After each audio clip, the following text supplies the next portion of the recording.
बिस्मिल्लाहिर्रहमानिर्रहीम। अशरा ज़ुल्हज और हमारा अमल। कुर्बानी हमारा मजहबी त्यौहार है। कुर्बानी का मतलब है अल्लाह का कर्ब पाना।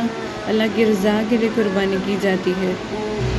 10 ज़ुल्हज को कुर्बानी हज़रत इब्राहीम अलैहिस्सलाम और हज़रत इस्माईल अलैहिस्सलाम की मोहब्बत और कुर्बानी के अनमोल मिसाल में की जाती है और क़यामत तक तमाम मुसलमानों को इसकी पैरवी करना लाजमी करार दी गई है।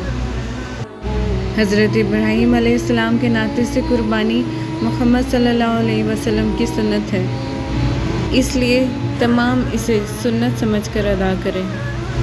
यौम नहर और कुर्बानी और ईद उल अज़हा यौम हज अकबर के नाम से मारूफ है।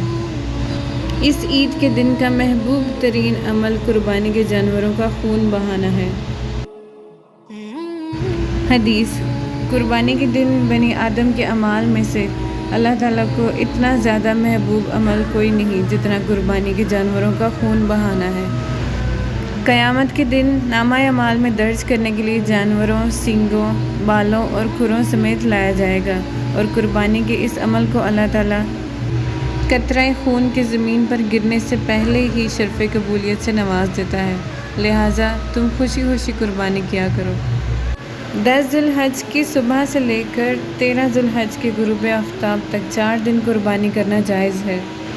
हज़रत अबू हुरैरा रज़ी अल्लाह अन्हा रसूल अल्लाह सल्लल्लाहु अलैहि वसल्लम से रवायत करते हैं कि अय्याम तशरीक़ के तमाम दिन कुर्बानी के दिन हैं।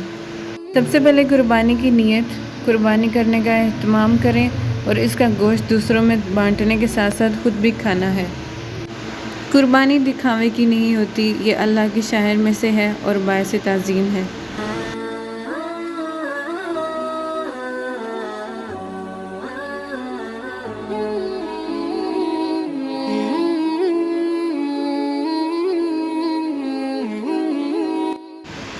पहली ज़ुल्हज से 9 ज़ुल्हज तक अपने हर अमल, अबादात, अखलाकियात को बेहतरीन बनाना है। ज़ुबान को अल्लाह ताला के ज़िक्र से तर रखना है और रब्बुल इज़्ज़त से दुआ करना है कि इस पर इस्तकामत दे, बाद में भी अमल की तौफ़ीक़ अता फ़रमाए। आमीन या रब्बुल आलमीन।